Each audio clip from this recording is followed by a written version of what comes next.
janji ya, nanti tahun depan aku bakal nikahin kamu. Aku janji ya, nanti tahun depan bakal lamar kamu. Janji doang. Tapi kita tunggu aja tahun depan. Dia bakal ngelamar gak? Dia bakal nikahin kita nggak?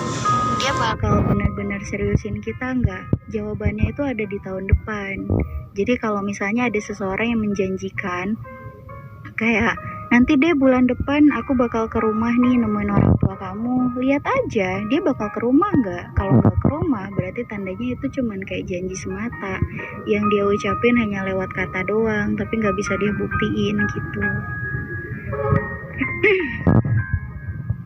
Kemarin jalan-jalan kemana aja? Kemana-mana sih banyak. Masa iya aku sebutin satu-satu tempatnya? Banyak soalnya ke beberapa tempat yang emang lumayan banyak. Pokoknya ya sekitaran Bandung aja, nggak keluar Bandung. Hai Sylvia, halo Apri, hai Bi, hai Little Girl. Buat teman-teman yang mau cerita, yang mau curhat, yang mau sharing, kalian boleh typing di bawah. Yang belum tap love, kalian bisa stay dulu di sini selama 1 menit. Terus kalian bisa lihat tanda cinta atau bentuk love yang ada di pojok kanan bawah. Kalau tanda cintanya atau bentuk love-nya sudah ada titik merahnya, kalian boleh tap. Dan buat teman-teman yang mau curhat privacy, kalian bisa klik kotak mail yang ada di pojok kanan bawah ya.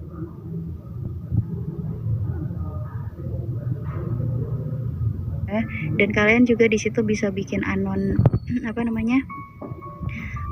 gitu namanya. Jadi aku nggak akan sebut itu curhatannya dari siapa. Kepencet. Nah, Kanada gimana sih buat dipercaya lagi sama keluarga? Menurut Kanada sama keluarga ya, kalau misalnya kalau misalnya seandainya nih ya, kita itu udah ngecewain keluarga nih, kita udah bikin keluarga kita tuh jadi nggak percaya lagi sama kita udah bikin kayak orang tua itu kecewa gitu kan, bener-bener kecewa sampai akhirnya apa yang kita omongin, apa yang kita lakuin tuh nggak percaya gitu sama mereka. Ya kita coba untuk buktiin, karena dengan kita ngungkapin, dengan kita berkata-kata pun belum tentu orang lain bakal percaya gitu loh. Jadi kalau emang kamu mau si orang tua kamu, keluarga kamu itu percaya lagi sama kamu, ya buktikan. Misalnya gini, orang tua kamu tuh nggak yakin nih kalau kamu bakal sukses. Orang tua kamu tuh nggak yakin sama apa yang kamu bakat apa yang kamu punya. Sedangkan kamu cuman kayak bilang, aku bisa kok bakal sukses, aku bisa kok jadi sukses segala macem. Tapi kamunya nggak sambil membuktikan, tetap orang tua nggak akan percaya. Jadi kalau misalnya kamu mau ya orang tua kamu percaya sama kamu, keluarga kamu percaya lagi sama kamu, buktikan. Jangan hanya berjanji, jangan hanya berkata. Karena kita nggak bisa membuat seseorang itu percaya hanya dari sebuah kata-kata doang gitu. Yang namanya orang kalau misalnya ngomong itu kadang bisa ngomong apapun. Punya rumah banyak loh, aku punya rumah 10, aku punya mobil 100, aku punya tabungan di bank itu 500 juta misalnya. Cuman ngomong gitu doang mah gampang, semua orang juga bisa berhalu gitu. Tapi yang namanya pembuktian itu kita harus bener-bener kayak bisa ngebuktiin gitu loh, kalau misalnya lu itu beneran kayak gitu, lu bisa sukses, lu bisa bisa ngebuktiin apa yang lu omongin gitu loh. Jadi kalau kamu pengen dapet kepercayaan lagi dari keluarga kamu, ya buktikan aja. Bener sih kalau jodoh bakal balik lagi, tapi semoga aja balik dalam keadaan utuh dan baik-baik. Ya sayangnya kalau misalnya orang kalau udah pergi terus balik lagi, apalagi misalnya gini, kita kan nggak tahu nih jodoh kita sebelumnya ketemu sama siapa. Siapa tahu jodoh kita itu sebelumnya ketemu sama orang yang udah nyelingkuhin dia, orang yang udah main tangan sama dia. Berarti otomatis jodoh kita itu punya trauma dong, ya nggak? Punya trauma karena disakitin lah segala macem. Dan ketika misalnya jodoh itu datang ke kita sebagai orang yang bakal jadi penantian terakhirnya, itu berarti dalam keadaan gak baik-baik saja. Nah, tugas kita ketika kita bertemu dengan jodoh kita itu adalah membuat dia itu bahagia, meyakinkan dia untuk dia tuh gak usah lah gitu ngebahas lagi masa lalu, gak usah lah untuk trauma sama masa lalu, kan udah ada kita. Nah, tugas kita tuh bikin dia yakin Kita nggak bisa berharap sama seseorang yang datang ke kita tuh bakal baik-baik aja, karena kita nggak pernah tahu masa lalunya kayak gimana. Tapi tugasnya kita itu adalah membuat dia yakin bahwa kita itu nggak sama seperti mereka gitu. Nada tumben live pagi ya, nih aku lagi nggak ada kerjaan. Halo Apri, hai Pales, Cepi, ada Erik, welcome ya, ada Dedi, dia, hai. Apai, Bang Angin, makasih ya udah mampir. Semangat kerjanya buat halalin doi. Ada Rizka, ada Raditya, hai. Buat teman-teman yang belum tap love, kalian bisa lihat kan bentuk love yang ada di pojok kanan bawah tuh yang di samping kotak kado. Kalau misalnya bentuk love dari kalian udah ada titik merahnya, kalian boleh tap ya. Dan buat teman-teman juga yang mau ceritanya privacy, kalian bisa klik kotak mail yang ada di pojok kanan bawah tuh di situ. Kalian bisa masukin nama atau enggak. Jadi kalau misalnya kalian di situnya dianonimin, ya berarti nggak akan nggak akan aku sebut namanya siapa. Siapa tahu kan, aduh kak aku malu nih curhatnya typingnya di room, ya udah gitu di di private aja, private gitu.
Buat ngedeketin doi tapi doinya selalu cuek, padahal orang tua doi udah setuju.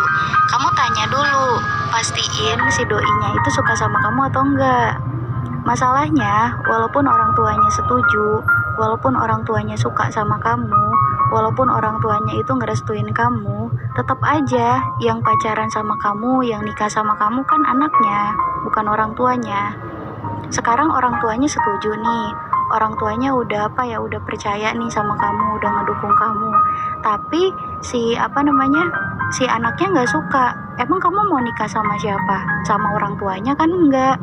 Kamu kan nikahnya sama anaknya. Jadi tetap aja kamu harus bikin si anaknya itu suka sama kamu gitu loh, perhatian, care, terus menunjukkan bahwa dia tuh suka gitu. Bukan berarti orang tuanya setuju anaknya bakal mau, karena kan yang namanya perasaan gak bisa dipaksa.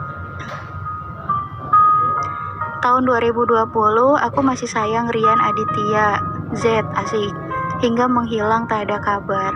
Rian Aditya enggak tuh? Ih, si Om Cepi Neplom, hai Safa, boleh curhat nggak? Boleh, curhat aja. Ih, kok banyak banget sih yang curhat di privacy, cie. Kalian kok curhatnya di situ. Wah, Donat Jeko, hai Krisna, Maci, Barokallah ya, semoga rezekinya lancar. Mana sih tadi? Oh ini, pernah nyoba jadian sesama cewek kenal di Insta, sama cewek kenal di Insta, terus gak pernah ketemuan, dan itu jadi pengalaman memalukan, karena itu aib kan kak, maaf ya. Hah? Maksudnya gimana? Gak paham. Anonim ini cewek apa cowok? Patah hati namun harus ikhlasin, ingin berjuang namun ada yang lebih baik. Semoga dia bahagia aja lah, soal perasaanku biar urusanku, asik. Gimana sih cara nyudahin kebiasaan doi yang suka main game dan jadiin aku prioritasnya? Bagaimana sih caranya menyudahi kebiasaan doi yang suka main game dan jadiin aku prioritasnya. Caranya, kamu tidak pacaran sama gamers.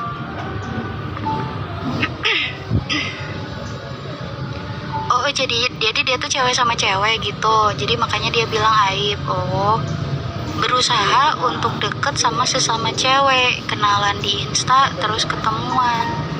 Dan kenapa kamu bisa kayak gitu? Karena kamu patah hati sama cowok. Sependek itu ya pemikirannya. Gara-gara kamu disakitin sama perempuan, sama laki-laki, kamu jadi berpaling ke sesama jenis. Ya, sepertinya kamu harus berobat, karena itu adalah sebuah penyakit. Di saat kita menyukai sesama jenis, itu penyakit. Jadi kayaknya kamu harus berobat deh.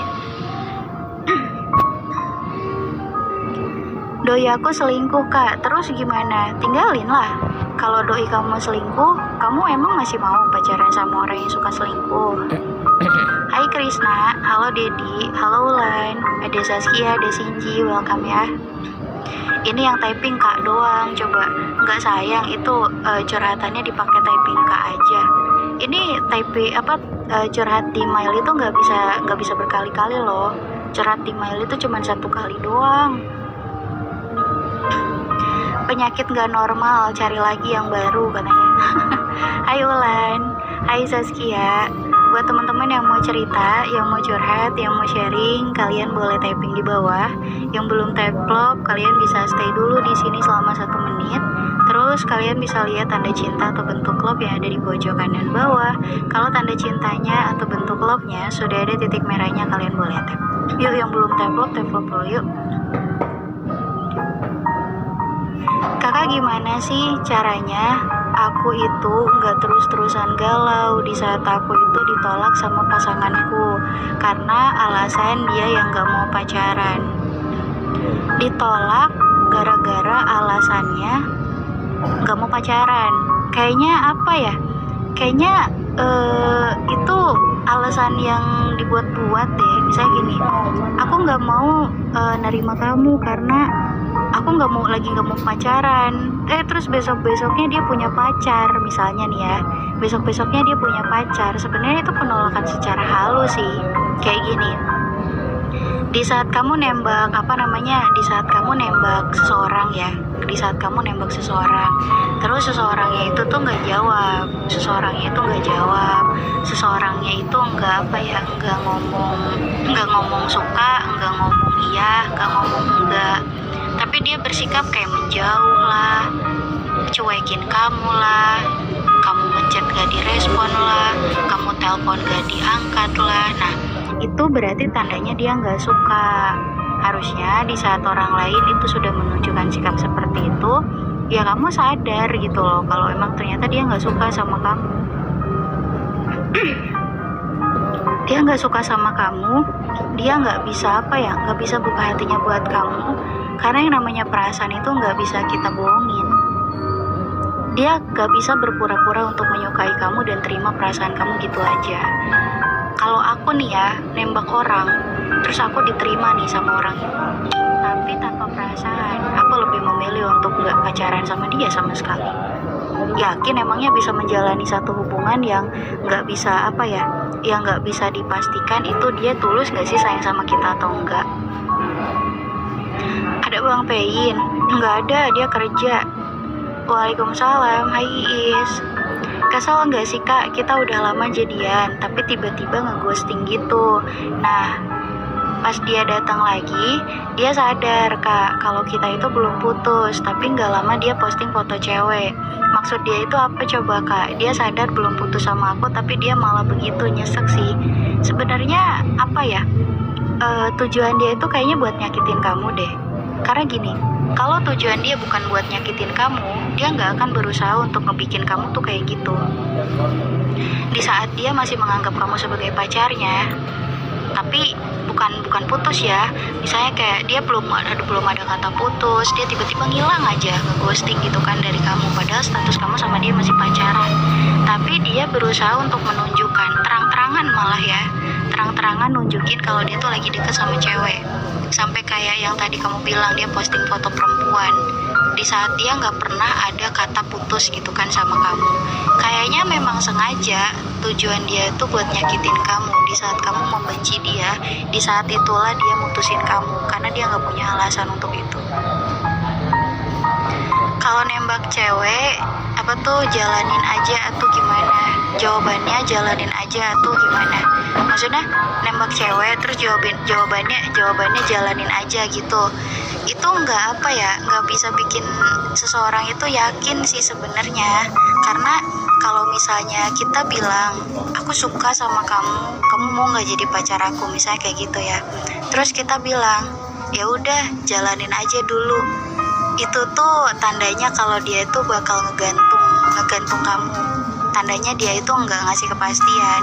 Namanya orang kalau jalanin aja dulu berarti kan dibilang pacar bukan, dibilang temen juga bukan, tapi saling perhatian. Di saat kita nuntut cemburu kita nggak ada hak, bener nggak? Di saat kita butuh perhatian dari dia, kita nggak bisa nuntut itu karena bukan siapa-siapa. Jadi kalau misalnya ada orang yang bilang jalanin aja dulu jangan mau, itu tandanya dia ngajak friendzone.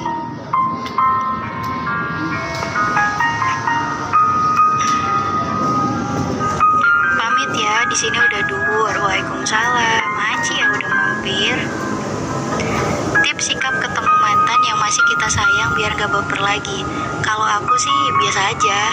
Waktu kapan ya aku tuh ketemu kan sama mantan tuh pas waktu lagi di jalan. Aku tuh lagi di jalan, lagi di warung kalau nggak salah. Di warung apa di ruko ya? Kayaknya di warung deh. Terus dia lewat naik motor, tapi karena posisinya di situ lagi macet, jadi kayak ada gitu loh, dia diem ya, jadi nggak ngebut kan, kelihatan tuh pas nengok ternyata dia senyum aja, biasa aja.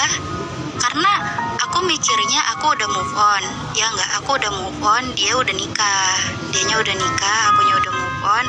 Jadi kalau misalnya perasaan kayak baper lagi itu nggak ada sih, karena aku bukan tipe orang yang berharap banget itu sama orang lain. Kalau misalnya status aku sama dia tuh udah berakhir, aku bukan tipe orang yang kayak masih sayang sama orang lain, masih cinta sama orang lain padahal udah ditinggalin, udah disakitin segala macam, enggak. Karena aku sadar kalau misalnya aku udah disakitin berarti tandanya dia nggak layak buat aku gitu. Kalau dari awal dia mau nyakitin aku, kenapa dia minta jadian terus Kak? Awalnya kan aku nggak mau pacaran, paham gak sih Kak? Iya, paham kok. Kalau emang misalnya tujuan dia buat nyakitin kamu, kenapa sih harus jadian? Soalnya yang namanya tujuan seseorang untuk pacaran sama kita, untuk deket sama kita, itu kita nggak pernah tahu. Yang awalnya dia baik, belum tentu dia selamanya baik. Yang misalnya gini, kan ada tuh biasanya orang yang di awal perhatian banget, orang yang di awal itu sayang banget, orang yang di awal itu kayak deket banget sama kita, karena tujuannya tuh penasaran doang. Setelah penasarannya itu terjawab, dia ninggalin. Ada yang kayak gitu. Ada juga orang yang memang dia memperlihatkan care-nya sama kita, tapi karena memang itu dia tujuannya bener serius sama kita. Masalahnya kita nggak pernah bisa baca pikiran orang lain, kita nggak pernah bisa baca isi hati orang lain. Jadi kalau misalnya orang lain itu niat jahat, kita nggak pernah tahu niat dia gitu.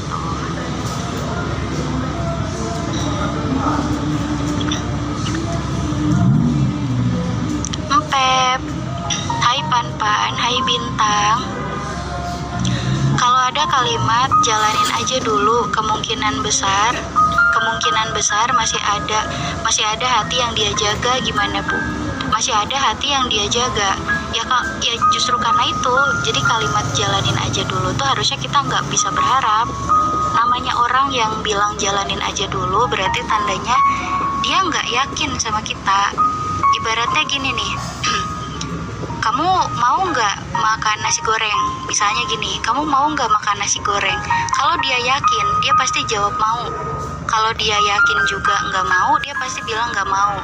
Tapi kalau misalnya dia labil, kayak yang jalanin aja dulu, pasti dia bilang gini, nggak tahu. Nah gitu. Kamu jadi nggak sih main ke sini, misalnya gitu. Kalau dia bilang jadi kok, nah berarti dia yakin bakal datang.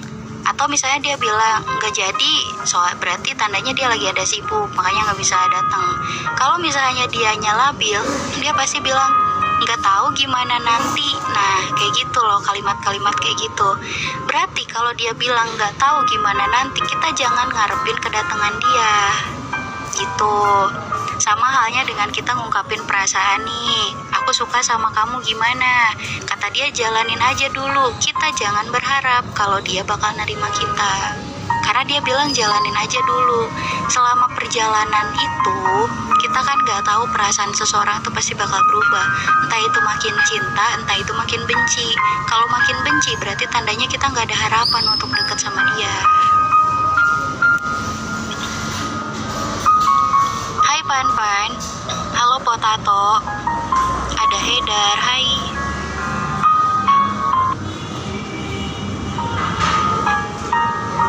Aku pernah ada di posisi itu soalnya. Tuh. Halo Yuda, halo Dimas. Cece, apaan sih? Empep liburan. Cece, empep apaan?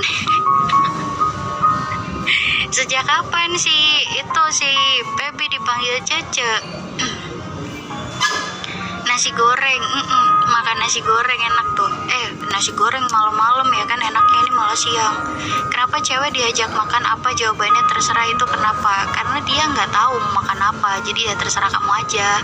Kamu mau beliin dia martabak juga dimakan, kamu mau beliin dia sate juga dimakan, kamu mau beliin dia nasi padang juga dimakan. Jadi apa aja yang kamu mau beliin gitu.